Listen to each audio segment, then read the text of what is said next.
सभी लोग हाथ जोड़ लेंगे, पंच परमेष्ठ का स्मरण करेंगे हम। नमो अरहंताणं,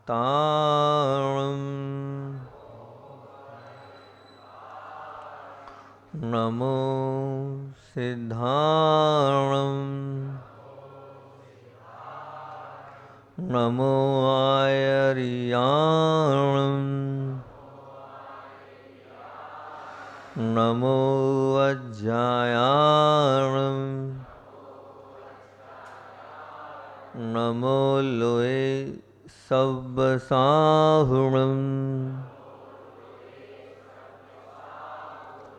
नमो अरिहन्ताणं, नमो सिद्धाणं, नमो आयर्याणं, नमो वज्रायाणं, नमो लोए सव्वसाहुणं, नमो अरुहन्ताणं, नमो सिद्धाणं, नमो आयर्याणं, नमो वज्रायाणं, नमो लोए सव्वसाहुणं, सकल गेय ज्ञायक तदपि निजानंदरसलीन, शोजिनेन्द्र जयवंत नित हरिरज रस विहीन। बोलिए देवादिदेव 1008 मूल नायक श्री चंदा प्रभु भगवान की, बंडी मामरा के बड़े बाबा आदिनाथ भगवान की। आज परम पूज्य आचार्य भगवंत विद्यासागर जी महामुनिराज की, पूज्य संधान सागर जी निरंजन सागर जी महाराज की, पूज्य मुनिश्री 108 दुर्लभ सागर जी महाराज की।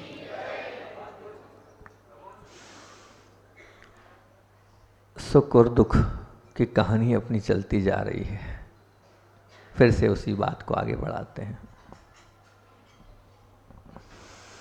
आज का सुख भूतकाल के धर्म की घोषणा करता है, वर्तमान का सुख जो दिख रहा है वो निश्चित तौर से भूतकाल के धर्म की घोषणा करता है। कैसे महाराज जी? मान लीजिए एक उदाहरण के माध्यम से समझते हैं अपन। आप यहाँ से घर की ओर जा रहे हैं, घर की ओर जा रहे हैं तो देखा आपको एक नवयुवक है, वो दिख रहा है, पूरे लोग माला पहना रहे हैं, अभिवादन कर रहे हैं, माताएं बहनें आशीर्वाद दे रही है, सब लोग उसकी प्रशंसा कर रहे हैं, बहुत अच्छा बहुत अच्छा बहुत अच्छा, चारों तरफ से उसकी वाह वाह हो रही है। तो आप निश्चित तौर से ये मान लेंगे कि इस नवयुवक का बहुत पुण्य का उदय है, निश्चित तौर से इसने पूर्व में बहुत अच्छे कार्य किए होंगे, तभी तो आज इसका चारों तरफ से यश ही यश है, सभी लोग इसके लिए अच्छा ही अच्छा कह रहे हैं। निश्चित तौर से आपके मन में ये बात आएगी आएगी। और एक बार की चर्चा थी, हम लोग सागर प्रवेश कर रहे थे, सागर में प्रवेश था। प्रवेश के समय हम कॉलेज जो है वहाँ पर कॉलेज से वाली चढ़ाव से चढ़ रहे थे, बहुत पब्लिक थी, इतनी पब्लिक थी कि पब्लिक संभल नहीं रही थी उस समय। बहुत पुराने जब हमारी दीक्षा हुई थी तब का प्रवेश है, पंच कल्याणक था वहाँ पर, तब गए थे। दृढ़मती जी आदिपुरी आर्यिकाओं ने अगवानी करी थी, तो तब एक पीछे बहन चल रही थी, उन्हें नहीं समझ में आया कि हम उनकी बात सुन रहे हैं, तो वो यही शब्द बोले जो आज मेरे को याद आ गई, ये वाली बात। तो उन्होंने कहा था, गुरुजी ने कितना पुण्य कमाया होगा पिछले भव में, इस भव का पुण्य तो नहीं है, ये पूर्व भव का ही पुण्य है कि देखो पुलिस भगा रही है, लात मार रही है, डंडे मार रही है, लेकिन वो आतुर हैं गुरुजी के चरणों में। निश्चित अनेकों पूर्व भव का पुण्य है कि भगाने के बाद भी गुरुजी के पास कुछ छोड़ना नहीं चाहता है। तो जब ऐसी अच्छी और बहुत अच्छी चीज़ें दिखती है तो मन अपने आप कहता है निश्चित तौर से इसने पूर्व में बहुत अच्छा किया होगा, उसका परिणाम है। ये अपने आप हमारे मनोभाव में ये बात आ जाती है। जैसे मान लो हरा भरा दिखने वाला बहुत सुंदर बगीचा है, उसके चारों ओर पानी, यदि पानी नहीं भी दिख रहा है तो वो बगीचा घोषणा तो कर ही रहा है कि हाँ कहीं ना कहीं से पानी आया है, तब तो इतना सुंदर और सुशोभित ये बगीचा हमें दिख रहा है। हवा में बहुत सुगंधी फैल रही है, चारों ओर वो सुगंधी है। वो जो सुगंधी है ये निश्चित तौर से बता रही है कि कहीं ना कहीं पुष्प तो है, उस पुष्प की ही वो सुगंध है, उसकी वो महक है जो चारों ओर के वातावरण को उसने सुगंधमय बना दिया है। हाँ भैया जी आ गए, हमारे अविनाश भैया जी हैं, प्रतिष्ठाचार्य हैं, फुर्सत मिल गई उनको हमारे दर्शन करने के लिए। ठीक है, तो हवा में वो जो सुवास है वो बता रही है किसको? पुष्प को बता रही है। मान लीजिए ध्वजा आपको दिख रही है, परंतु कुछ ऐसा है कि ध्वजा ध्वजा दिख रही है, बाकी कुछ नहीं दिख रहा है, तो आप निश्चित तौर से कह देंगे कि ना दिखाई देने वाला वो मंदिर, वो ध्वजा घोषित कर रही है कि निश्चित तौर से यहाँ विशालकाय कोई न कोई मंदिर है। वो ध्वजा मंदिर की घोषणा कर रही है। कोई आपको बहुत तंदुरुस्त शरीर वाला दिख रहा है, कब हष्ट पुष्ट दिख रहा है कि हाँ हष्ट पुष्ट है, बलवान है, तो वो अपने आप से आप उसको देख के कह देंगे कि भैया इसके पीछे निश्चित तौर से इसका आहार तो बिल्कुल पौष्टिक होगा ही होगा। वो दिख नहीं रहा है लेकिन उसकी घोषणा वो कर रहा है, कर ही रहा है, दिख ही रहा है। तो ये सब कुछ क्यों? तो हम भी ये कह सकते हैं कि अभी वर्तमान में जो सुख दिख रहा है, वो जो सुख है उसके पीछे निश्चित तौर से पूर्व में कोई ना कोई धर्म का आचरण हुआ ही होगा, बिना उसके वो सुख आएगा नहीं। मतलब सुख धर्म से जुड़ा है, फिर भी सभी लोग जुड़ा है, समझ में भी आ रहा है, मनोभाव में भी दिख रहा है, फिर भी हम सब संपत्ति के पीछे दौड़ रहे हैं। महाराज जी रोज रोज बोल रहे हैं भैया हम लोग बड़ी मुश्किल से तो गुरुदेव ने भेजा, यहाँ आए हैं, आपके पुण्य योग से आए हैं, बामोरा में आए हैं और शिविर लग रहा है, संस्कार शिविर, और उसमें आपको भाग लेना है। देखते हैं कितने लोग अपनी अपनी दुकान बंद करते हैं और उसमें शामिल होते हैं। कमा तो आप जिंदगी भर रहे हो, आपने अभी हाल सब देखा, इतने उदाहरण दे कि हाँ धर्म का आचरण करेंगे तो निश्चित आगे सुख मिलेगा, और जो वर्तमान में सुख है उसके भूत में निश्चित तौर से क्या है? धर्म है। तब धर्म करने का मौका तो आपको मिल रहा है, फिर आप पीछे क्यों हट रहे हो? फिर आप लोग सभी भाग क्यों नहीं ले रहे हो? भावना ये है कि सभी भाग लें, तब तो वो ये बात और ये प्रवचन सुनने का कोई मतलब है, सार है, नहीं तो क्या मतलब? कोई मतलब नहीं है। कितने लोगों ने नाम दे दिए बामोरा वालों में? कितने लोग हैं यहाँ बैठे? अभी कितने % हाथ हैं? हैं? नहीं दिए, उनकी बात कर रहा हूं मैं, जिनने नाम दे दिए उनकी चर्चा चल रही है कि महाराज जी बोलते आप हमारे शिविर के लिए कुछ बोलते ही नहीं हो। मैं बोल रहा हूं, आज बोल रहा हूं। बस देखो आपको मौका मिला है, उसका लाभ लो, ठीक है ना। आप, मैंने पहले भी बोला था कि सामने पुण्य खड़ा है और पुण्य खड़ा है और आप उस पुण्य का सदुपयोग नहीं कर रहे हो, मतलब क्या कर रहे हो? सीधे सीधे आप पुण्य को लात मार रहे हो। आगे आप चाहोगे ना तब भी आपको ऐसा मौका नहीं मिलेगा। कितने वर्ष बाद आपको चतुर्मास मिला है, मिले से साधु गुरुदेव की अनुकंपाएं मिले हैं, तो पूरा लाभ लो ना उसका। पीछे क्यों हट रहे हो आप लोग? जितनी महाराज जी की भावना है, जैसी महाराज जी भावना है वैसा करो आप लोग, सभी लोग शामिल हो। और भावना तो ये है, देखो समाज ने हमसे कहा महाराज जी आप घोषणा करो कि कोई दुकान नहीं खोलेगा। मैंने कहा देखो जिसको खोलना है ना वो यहाँ कितने आप नियम लिख दो बोर्ड पर, वो तो खोल लेगा। उसके खुद को समझना चाहिए ना, उसके पास विवेक नहीं कि मैं जीवन भर कमाऊंगा और साल भर से कमा ही रहा हूं मैं, 10 दिन मिला है मुझे तो 10 दिन का लाभ लूं, मैं कहाँ ले जाऊंगा कमा कर मैं? वो तो खुद विवेक से करे। वो मैं यहाँ से बोलूं और समाज कोई नियम बनाए, ये कोई बात नहीं है। आपका क्या कर्तव्य बनता है? आप स्वयं बंद करो, स्वयं कार्यक्रम में भाग लो और स्वयं उसका हिस्सा बनो और उसका लाभ लो, बहुत अच्छी बात है। बाकी मार मार हनुमान क्यों बनाना? और मार मार हनुमान आप बन भी जाओगे तो धर्म तो करोगे नहीं, समाज के प्रेशर में करोगे कि यार वो समाज का नियम था और नहीं करेंगे तो बड़ी हेडेक है। आप समझो आपको मौका मिला है, आप पूरा पूरा लाभ लो, पूरा पूरा पुण्य कमाओ और आने वाले समय में सुख का रिजर्वेशन करो, तभी आपका भला हो पाएगा। संपत्ति के पीछे आप दौड़ रहे हैं, दौड़ ही रहे हो तो निश्चित तौर से बात यह हैगी, और सामग्रियों के पीछे दौड़ रहे हैं, परिवार के पीछे दौड़ रहे हैं, परंतु धर्म की शरण में क्यों नहीं दौड़ रहे हैं आप? धर्म के पीछे दौड़ें, ये भावना है। वो देखो, जैसे एक उदाहरण आता ना कि आप जहाँ दौड़ रहे वो हिरण पानी के उसमें दौड़ रहा था, परंतु क्या हुआ, वो मौत का कारण बना, क्योंकि वो पानी नहीं था, क्या थी, सिर्फ लहरें थी। ऐसे ही आप संपत्ति के पीछे, परिवार के पीछे, सत्ता के पीछे दौड़ रहे हो, वो दौड़ कैसी रहेगी, वो हिरणवत रहेगी। दौड़ते चले जाओ, दौड़ते चले जाओ, वो हताश होके मृत्यु लोक को चला गया, ऐसे आप भी चले जाओगे, एक ना एक दिन, एक ना एक दिन जाना ही पड़ेगा। एक प्रश्न आपसे पूछता हूँ मैं, सुख में धर्म, ये समझ मनुष्य के पास शायद नहीं हैगी, परंतु ये समझ जरूर है कि दुख जब भी आता है तो वो किसकी शरण में आता है, बताओ ना, धर्म की शरण में आता है। सुख में ईश्वर का अस्तित्व स्वीकारने के लिए तैयार नहीं होता है ना, वह जब दुख के समय जोर शोर से परमात्मा का नाम स्मरण करता है।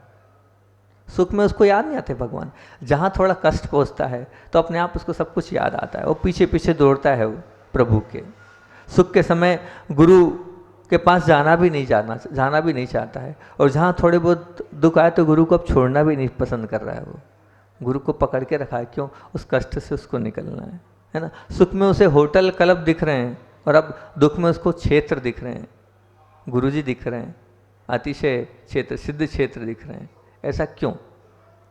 यदि आप मानते हैं कि सुख धर्म से मिलता है, यदि ये समझ मनुष्य के पास नहीं है, तो दुख में वो धर्म का आसरा क्यों ले रहा है? वो दुख में वो वहाँ प्रभु की भक्ति करने क्यों पहुँच रहा है? बताओ आप, दुख में आप पहुँच जाते हैं प्रभु के पास और सुख में नहीं। केवल दुख में ही प्रभु की शरण में जाने वाला जीव कभी भी अपना कल्याण नहीं कर सकता। ध्यान रखना इस चीज़ को। क्या बोल रहा हूँ मैं, कि जो व्यक्ति दुख में प्रभु की शरण में आ रहा है वो कभी अपना कल्याण नहीं कर सकता। दुख में ही धर्म, ये मनोवृत्ति गौरवप्रद नहीं है। दुख में ही धर्म, ये जो मनोवृत्ति है गौरवप्रद नहीं है। सुख में भी धर्म, सुख में भी धर्म, यह मनोवृत्ति गौरवप्रद है। फिर से बोलूं, बहुत अच्छी बात है कि ध्यान से सुनना। सुख में ही धर्म, दुख में ही धर्म, दुख में ही धर्म, यह मनोवृत्ति गौरवप्रद नहीं है, बल्कि सुख में भी धर्म, यह मनोवृत्ति गौरवप्रद है। बताओ, एक और प्रश्न करता हूँ, आप धर्म के सहारे दुख से छुटकारा पाने में सफल हो गए, ठीक है, बहुत अच्छी बात है। आपको कष्ट था, दुख था, आप आ गए और धर्म के शरण में आए, और उससे आप मान लो सफल भी हो गए। धर्म ने आपको, प्रभु की भक्ति ने आपको, गुरु की भक्ति ने आपको, आपके कष्ट को हर भी लिया। अब वो मनुष्य सुख का, अब आप क्या आया, अब आ गया सुख। अब इस समय प्रश्न ये है कि दुख के समय तो आपने प्रभु को याद किया था, अब वो कष्ट हटा तो उतनी ही श्रद्धा, उतनी ही भक्ति, उतनी ही आस्था, उतनी परिणामों में निर्मलता के साथ सुख में आप धर्म करते हैं क्या? अरे आप तो शर्म करो, धर्म ने आपको बहुत कुछ दे दिया। आप कहाँ थे, बड़े बाबा ने आपको कहाँ पहुँचा दिया? आप कहाँ थे, उनकी कृपा थी कि आप कहाँ से कहाँ पहुँच गए। अब वो भक्ति वैसी है कि नहीं?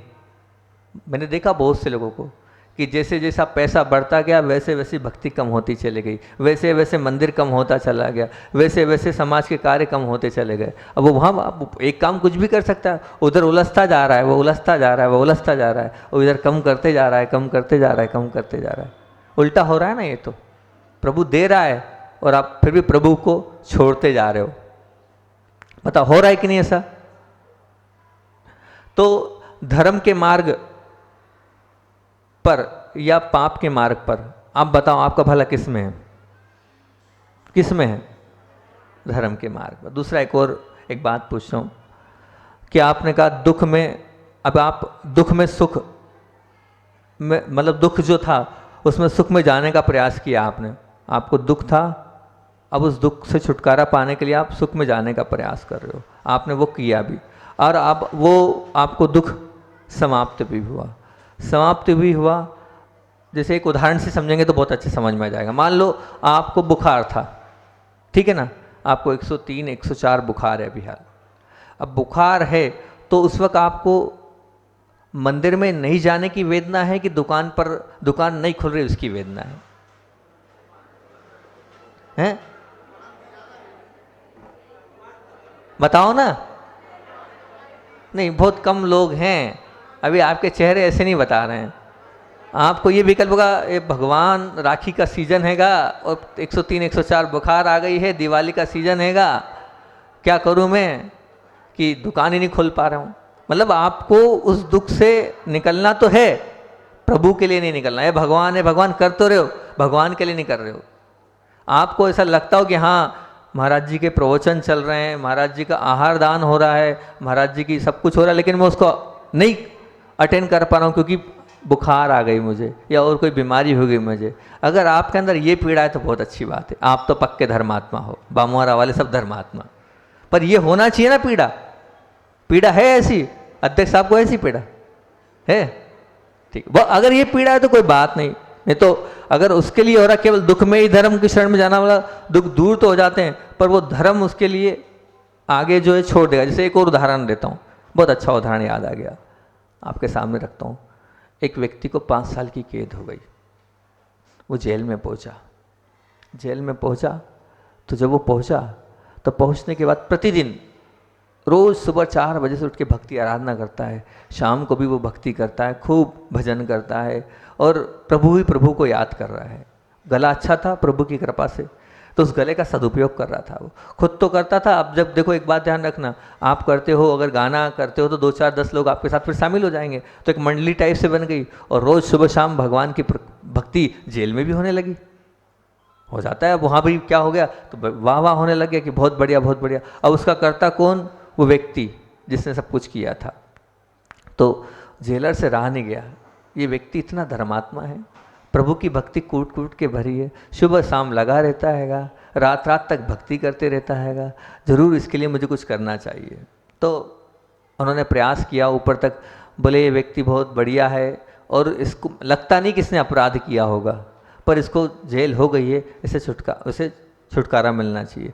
उन्हें जैसे तैसे छुटकारा मिला और आकर बोले आपको कल यहाँ से रिहा कर दिया जाएगा, आपको सज़ा मुक्ति मिलती हैगी, आपके चारित्र से और आपके इन संस्कारों से हम बहुत प्रभावित हैं और आपको सरकार की तरफ से बरी करा जाता है। वो बड़ा खुश।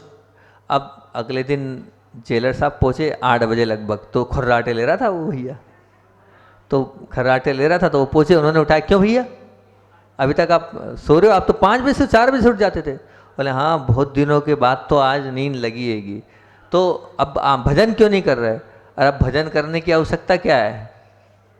भजन करने की आवश्यकता क्या है? जिसके लिए भजन किया वो हो गया, जेल से निकलना था तो अब हो गया, अब खत्म कहानी। और अब बोले अब जब फिर जेल में आएंगे, जब फिर भजन करेंगे, फिर जेल में आएंगे फिर भजन करेंगे, क्या बात है उसमें? तो ये मानसिकता आप लोगों की है।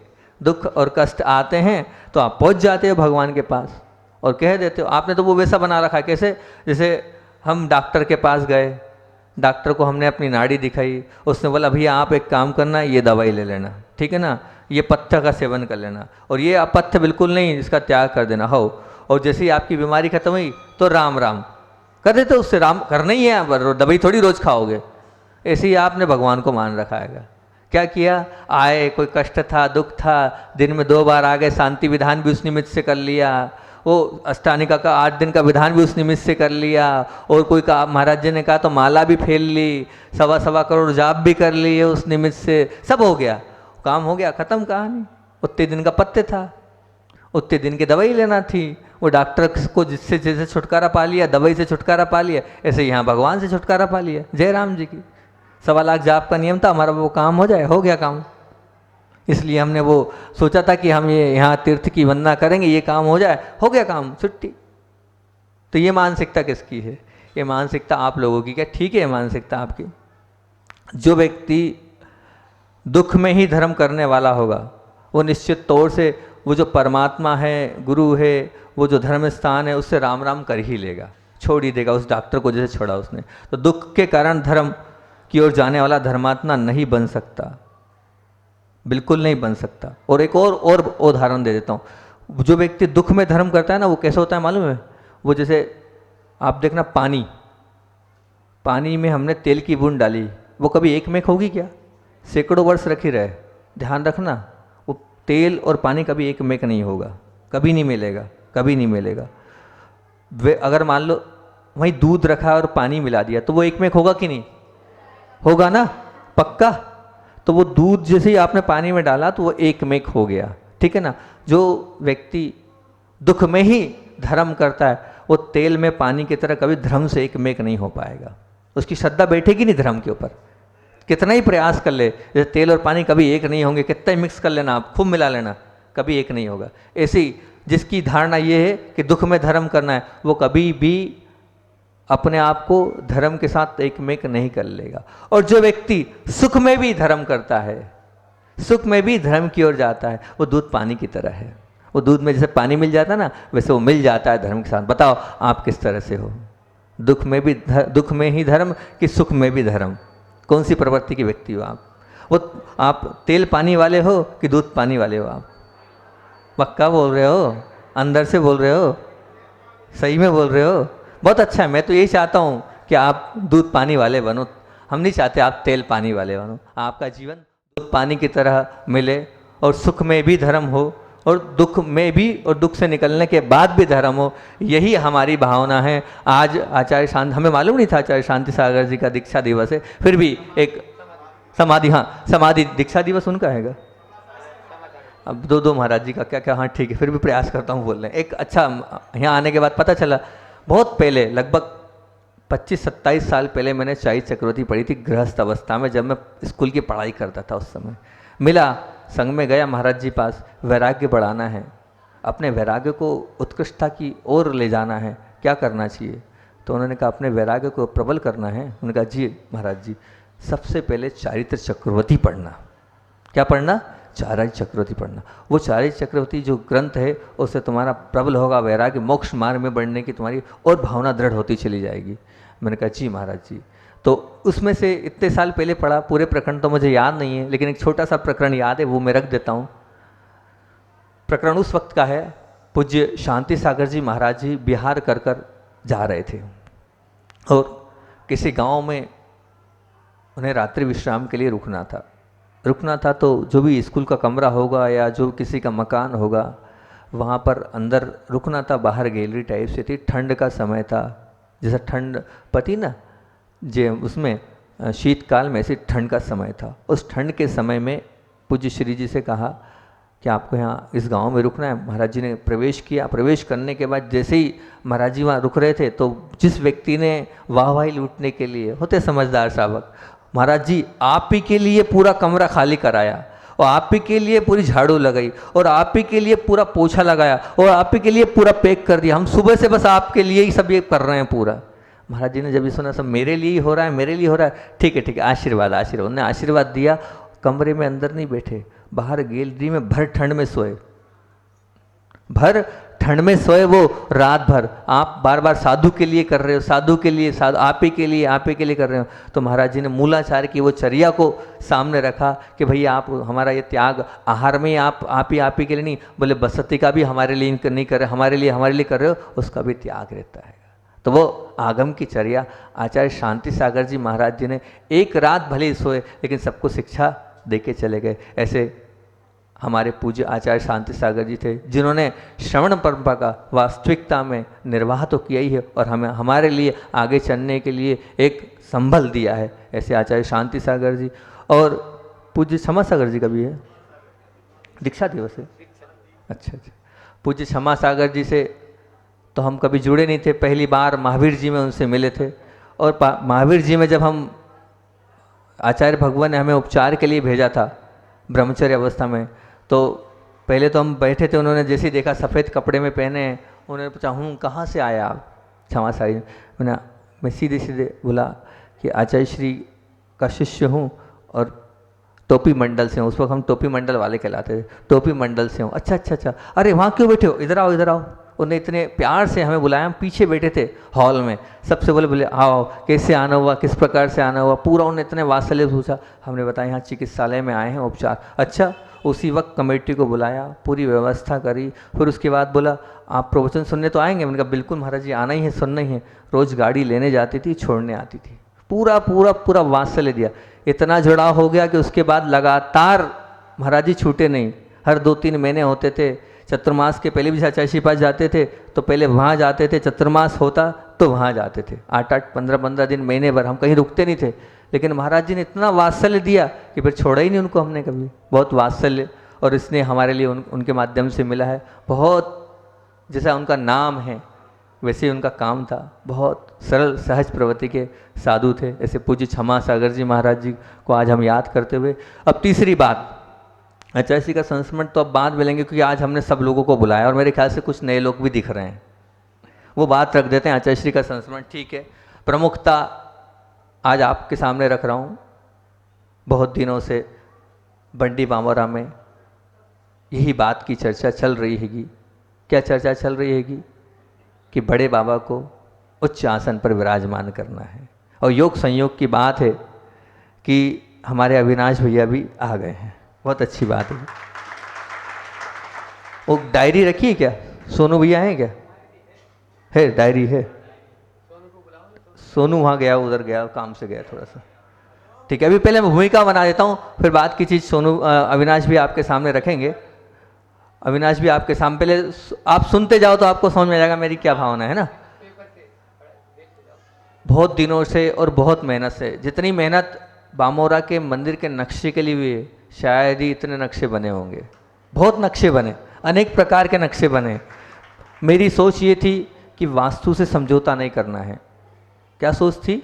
वास्तु से समझौता नहीं करना है। जो परंपरा में, प्रतिष्ठा ग्रंथों में जो बातें लिखी है, कहीं कोई समझौता नहीं हो। और मंदिर ऐसा बने कि बामोरा अतिशय क्षेत्र बन जाए। यहाँ पर गाड़ी रुके नहीं, हमेशा बाहर के लोग आते रहें और आकर दर्शन करें और अपने आप को आनंदित हो जाएं, ऐसे हमारे भाव थे। इस भाव से लेकर इतने दिनों से उस पर रोज की रोज मंथन होता जा रहा था, फिर भी मन को संतुष्टि नहीं थी कि जो मैं चाह रहा हूँ वो नहीं हो पा रहा, जो मैं चाह रहा हूँ वो नहीं हो पा रहा है। क्योंकि हमारा जो डिग्री टिंटेड थी, 10 डिग्री टिंटेड है, अब उसमें सब कुछ देना है और बहुत कुछ देना है, ये भाव थे। इस भाव को लेकर अभी कुछ दिन पहले दिल्ली के एक टीम आई थी, अच्छे आर्किटेक्ट की टीम थी, प्रियंक भाई, उनकी टीम आई, पत्नी, उनकी भांजी, सब पूरे परिवार आर्किटेक्ट है, उनके साथ बैठ के बहुत डिस्कस करी। 2-3 दिन वो आए थे 4 घंटे के लिए, उनको हमने 3 दिन रोक दिया। नहीं, पहले बड़े बाबा का पूरा अपने को करके ही जाना है। बहुत उनने बहुत नक्शे बनाए, रात बैठ के अलग अलग, पर हमारे अंदर नहीं उतरा। फिर अंतिम बड़े बाबा के पुण्य योग से ऐसा नक्शा उतरा कि वो ऐसा है कि मैंने उस दिन भी कहा था कि यहाँ जो आएगा ना उसकी आंखें खुली रह जाएगी आंखें अंदर आते ही।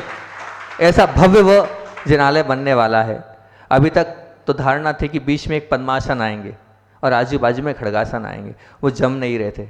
14 फीट के बड़े बाबा थे और बाजू में छोटे से, मतलब उनके जैसे पुत्ते कर नहीं पा रहे थे, क्योंकि वास्तु के कुछ नियम होते हैं कि दृष्टि बाहर जाना चाहिए अब, और उस दिशा के भगवान होना चाहिए जिस हिसाब से मैं चाह रहा था।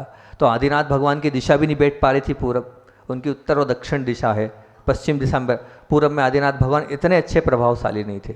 और बड़े बाबा को पूरब में, और वो भी बाजू में बिठा रहे थे। हमें विकल्प था, जिनके लिए सब किया जा रहा है उनको बाजू में किया जा रहा है, भाई हमारे लिए तो बड़े बाबा सब पूछेंगे, और पूरा किसके लिए कर रहे हैं? बड़े बाबा के लिए, और उनको एक तरफ कर रहे थे।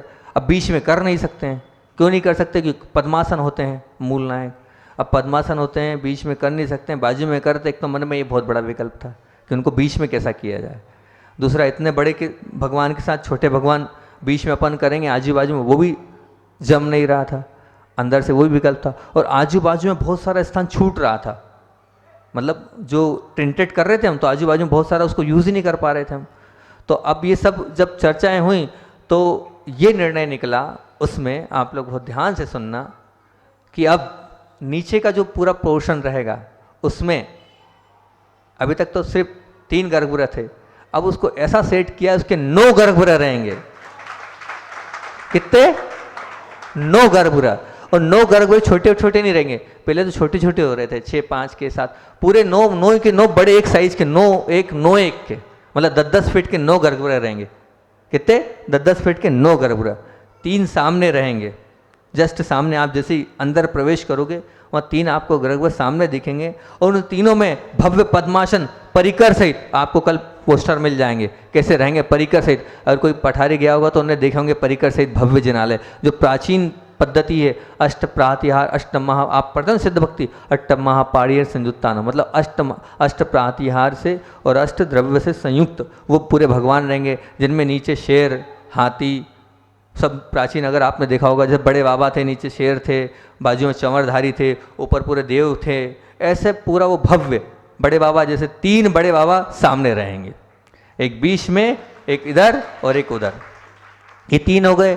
3 के बाद इस तरफ और उस तरफ उनके लेफ्ट और राइट में बड़े बाबा बीच में रहेंगे, वो 13 फीट के बड़े बाबा हैं और बीच में रहेंगे, उसके एक लेफ्ट में और एक राइट में जो गर्भगृह आएगा उतने ही बड़े बाबा, उतने ही बराबर 2 बड़े बाबा और फिर जस्ट उसके सामने 3 बड़े बाबा और 13 फीट के। आप मान के चलना 3 इस तरफ बड़े बाबा, 3 इस तरफ बड़े बाबा और सामने की ओर 3 पद्मासन बड़े बाबा, मतलब कौन से कुंडलपुर के बड़े बाबा जैसी 3 पद्मासन,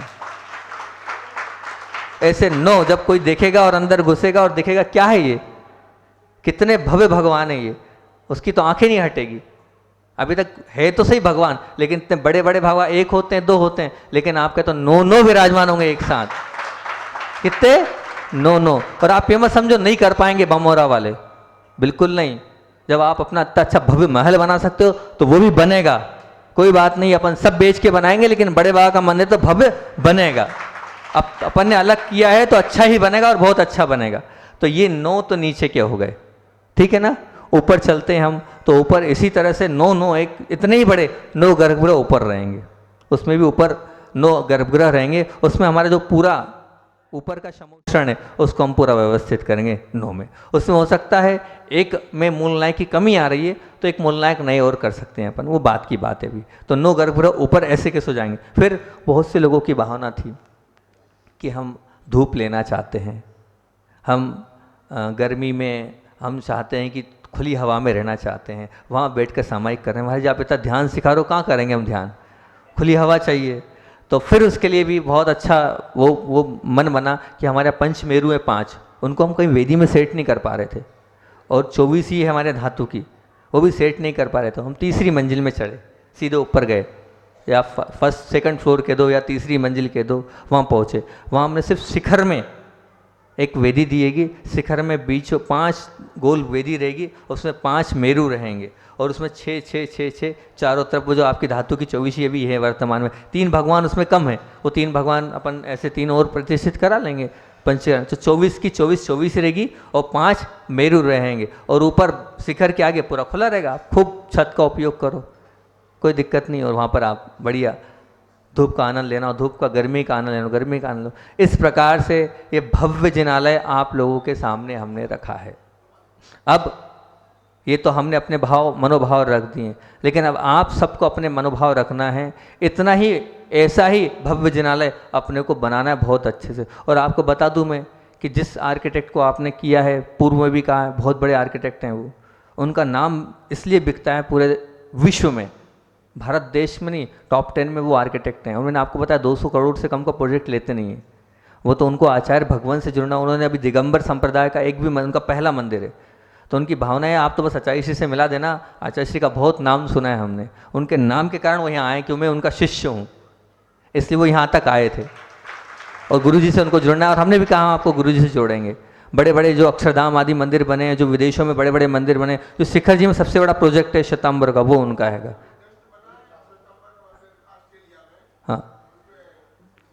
हाँ उनके मतलब जितने, वो तो उनकी पूरी जो डायरी मतलब जो उनके कैटलॉग देखें भव्य है। तो उनका जो मंदिर, जो उनके मंदिर होते हैं उसमें एक ही चीज़ पे उनका नाम बिकता है, सिर्फ कलाकृति पर। उनके पास जो कलाकृति वो किसी के पास नहीं है, दुनिया में किसी के पास वो कला नहीं है जो उनके पास है। तो वो कला के मामले में तो जो अपना ये मंदिर बनेगा, भूतो न भविष्यति, सब फेल हो जाएंगे उसके आगे, सब फेल हो जाएंगे। सिर्फ बामोरा लोग कला को देखने आएंगे। क्या को देखने आएंगे? कला को देखने आएंगे। सब एक तरफ रह जाएगा, अक्षरधाम एक तरफ रह जाएगा, ताजमहल एक तरफ रह जाएगा। ऐसा वो वचन दे के गए हमसे, महाराज जी ऐसी मेहनत करके आपको मैं बताऊंगा और ऐसे मंदिर की ड्राइंग आपको दूंगा। अभी तो नक्शा आया है, 8 दिन के बाद उसका एलिवेशन पूरा आ जाएगा। जो काम हम देख रहे हैं उनके मंदिरों का, मैं बहुत प्रभावित हूँ उनके उन कामों से कि वास्तविकता आपने काम किया है। तो ये पूरी योजना आपके सामने रखी है। इसमें ऊपर 9 शिखर होंगे, 3 बड़े, एक बड़े बाबा का बड़ा शिखर, एक बीच में मूल नायक का बड़ा शिखर और उसके बीच में बड़ा शिखर, 3 बड़े और आजू बाजू में 2 छोटे, ऐसे कुल मिलाकर 9 शिखर होंगे, 6 छोटे 3 बड़े, ठीक है ना। नीचे 9 वेदियाँ होगी, ऊपर 9 वेदियाँ होगी, उसके ऊपर वाले खंड में 1 वेदी, ऐसे 19 वेदियाँ कुल मिलाकर, 3 बड़े शिखर, 6 शिखर छोटे, और अभी बड़े बाबा जैसे खड़गासन कितने भगवान? 5। बड़े बाबा जैसे खड़गासन 5, जितने अपने बड़े बाबा है उतने ही 5। लेकिन इसमें सुधार ये कर रहे हैं हम कि वो पूरे परिकर सहित होंगे, पूरे परिकर सहित होंगे। परिकर से तात्पर्य उसमें यक्ष मतलब दोनों तरफ चंवरधारी देव होंगे, ऊपर उसमें छत्र होगा, महामंडल होगा, पूरा सुंदर सा बना हुआ। कल परसों तक पोस्टर आ जाएंगे उसके, उसमें देव लोग पुष्पवृष्टि करते हुए रहेंगे, नीचे शेर रहेंगे, हाथी रहेंगे, ऐसा वो पूरे बड़े बाबा के जैसे 5 भगवान 13-13 फीट के रहेंगे, और सामने तो कुंडलपुर के बड़े बाबा जैसे 3 पद्मासन परिकर सहित रहेंगे। ऐसे 9 भगवान ये हैं। तो 9 भगवान में से अभी 8 भगवान, कितने? 8 भगवान, एक बड़े बाबा को छोड़ दें, उनके विराजमान करने की राशि जो होगी वो देख लेंगे, उस वक्त की बात है कि, लेकिन 8 भगवान आप लोगों को मौका मिलता है, 8 परिवार वाले उन 8 भगवानों से जुड़ सकते हैं। आपको मैंने पहले भी बताया था, राशि बड़ी इसलिए रखेंगे क्योंकि मंदिर भव्य बनाना है, तो इसमें मैंने सुविधा आपको दी थी और पहले भी बताया था, फिर आज दोबारा बता रहा हूँ। जैसे मान लो कटरिया, कटरिया है ना, क्या कौन सा सरनेम था? कटरिया परिवार, एक मतलब मैंने सुना था, जैसे कटरिया परिवार है, या आपका कौन सा परिवार है अशोक जी का? बटियारा, मतलब नहीं सरनेम, सरनेम गांव का नाम नहीं, सरनेम है, नहीं गोत्र नहीं, गोत्र पूछ रहा हूं मैं। बड़कुल, जैसे अध्यक्ष जी का बड़कुल है। तो ये मैं बताना चाह रहा हूँ, मेरी बात सुनना आप। मान लीजिए आपको मूल नायक विराजमान करना है, खड़गासन बड़े बाबा के जैसे दूसरे बड़े बाबा विराजमान करना, उनकी राशि भैया जी बता ही रहेंगे। तो उसमें ये कहना चाह रहा हूँ कि पूरे परिवार के लोग शामिल हो सकते हैं भगवान की राशि में। एक खानदान अगर सूतक लगता है जिस जिसको है, ये समझ लो आप, तो सीधी सीधी बात, सूतक जिस जिसको लगता है उन सबकी द्रव्य राशि आप ले सकते हो। मान लीजिए बड़कुल परिवार है, बड़कुल परिवार के 25 घर हैं, चाहे वो भोपाल में हो, चाहे दिल्ली में हो, चाहे इंदौर में हो, चाहे कहीं भी हो, वो 25 परिवार मिलकर उस प्रतिमा को विराजमान कर सकते हैं। राशि बड़ी है तो आप परिवार को शामिल करो, सब लोगों को शामिल करो ताकि भगवान विराजमान हो। लेकिन बार बार कह रहा हूं मैं, भगवान बामोरा वालों के ही विराजमान होना चाहिए और किसी के नहीं होना चाहिए। बामोरा वाला ही भगवान विराजमान करें, वेदी भी बामोरा वालों की हो और शिखर भी बामोरा वालों की हो, दूसरे लोग नहीं हो। और सबके पास सामर्थ्य है, ऐसा नहीं कि नहीं है सामर्थ्य, आप चाहोगे तो सब होगा। क्यों नहीं होगा?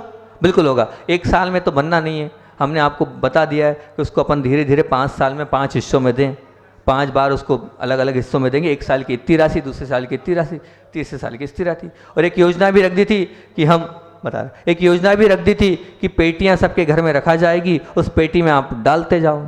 और एक बार ये भी बताया था कि आप तय कर लो इतनी सेलिंग का इतना % डालना ही है, उसके बाद बाहर जाएगा पैसा। मान लो हमारी 10,000 की सेलिंग हुई, उसमें हमें 500 डालना है, 1000 डालना है, 100 डालना है, जो आपको डालना है उतना डाल दो। बस 15 दिन में, 1 महीने में आपके पास यहाँ के कार्यकर्ता पहुँचेंगे और वो लोग आएंगे और आपसे पैसा लेंगे और मंदिर का काम चलेगा। और मैं कह रहा हूँ 5 साल नहीं, आप कहो तो मैं 1 साल में मंदिर बना सकता हूँ, 1 साल बस। पर क्या चाहिए? नाना जी चाहिए। नाना जी आप 1 साल में दे दोगे तो 1 साल में बन जाएगा, 2 साल में दोगे 2 साल में बन जाएगा, 3 साल में दोगे 3 साल में बन जाएगा, जैसे दोगे वैसे बन जाएगा। वो तो आपको बनाना है। आपको चिंता होना चाहिए कि बड़े बाबा कैसे धूल खा रहे हैं, अब तो धूल ही खा रहे हैं और क्या है, तो कैसे बाहर रखें। तो हमको बड़े बाबा को उच्च आसन देना है, उनको छत देना है, उनके ऊपर डोम देना है, तो आपको अपने भावों को जगाना होगा और भक्ति भाव के साथ बड़े बाबा के मंदिर के लिए समर्पण करना होगा। देखो अब खुल तो गया है और बनाना तो है, ऐसा तो नहीं कि आप पीछे हटें, बनेगा तो सही ना। अब बनेगा तो हजारों साल के लिए बनेगा। अभी आप अगर आरसीसी बनाते तो कितने साल, 50 साल, 60 साल, 70 साल, इससे ज़्यादा आरसीसी की उम्र नहीं होगी। लेकिन आपका मंदिर पूरा ठोस बन रहा है, पत्थर का, ठोस पत्थर का बन रहा है, हजारों साल के लिए पुण्य का आपके खाते में दर्ज हो जाएगा। और बड़े बाबा जैसे जो बड़े बड़े भगवान हैं, वो तो क्या पता कितने काल तक चलेंगे, और तब तक आपके पुण्य की यशोगाथा गाई जाएगी। आपको पुण्य कमाने का पूरा पूरा अवसर है, आप पीछे मत हटना। और मैं बताऊं, पहले भी बताया था, बहुत से लोग ऐसे थे जिनके पास नहीं था, उनने कहा एक मकान नहीं सही, एक मकान बड़े बाबा के नाम, एक खेत बड़े बाबा के नाम, अपने आप 100 गुना देगा बड़े बाबा। और जो दिया है आज तक किसने दिया बताओ, बड़े बाबा ने दिया ना। जितना सब कुछ है आपका किसी की कृपा से, बड़े बाबा की कृपा से ना। अब जब बड़े बाबा की कृपा से, तो उनकी झोली में डालो ना आप। जब समय आया है डालने का, पीछे क्यों हट रहे हो आप, डालो, बहुत अच्छे से डालो, लेकिन पीछे मत हटना। सबको अपनी सामर्थ्य को नहीं छुपाना है और अच्छे से दान देना है, तभी ये हो पाएगा। लोगों की भावना है, महाराज जी बाहर से करा दो ना, बाहर से करा दो ना, मंदिर तुम्हारा है कि बाहर वालों का है, पूजन बाहर वाले करेंगे तो आप करोगे, हैं, हो जाएगा, बाहर से कोई दिक्कत नहीं है। पर भक्ति आपको करना है, पूजन आपको करना है, अभिषेक आपको करना है, फिर बाहर वाले क्यों, बाहर वाले के पीछे क्यों पड़े हो आप खुद आगे बढ़ो और आगे होके करो तो बहुत अच्छा रहेगा। हो गए भैया, समझ गए आप। तो इसकी राशि हमने कुछ तय करी हैगी, वो राशि अविनाश भैया योग संयोग से आ गए हैं, हम तो उनका उपयोग करेंगे, पीछे क्यों हटे। तो वो आपके सामने कर रहे हैं। और एक चीज़, शिलान्यास के लिए भी अभी 2 ऑप्शन है, एक है 10 लक्षण में धूप दशमी, और दूसरा ऑप्शन है दशहरे का दिन। दशहरे के दिन अपन सोच रहे हैं कि दशहरे तक वो पूरा प्लेन हो जाए, गड्ढा हो जाए। हाँ, पर क्या है कि दशहरे में अपने को बहुत फास्ट करना पड़ेगा, बड़े बाबा विराजमान फिर हो पाएंगे कि नहीं हैं?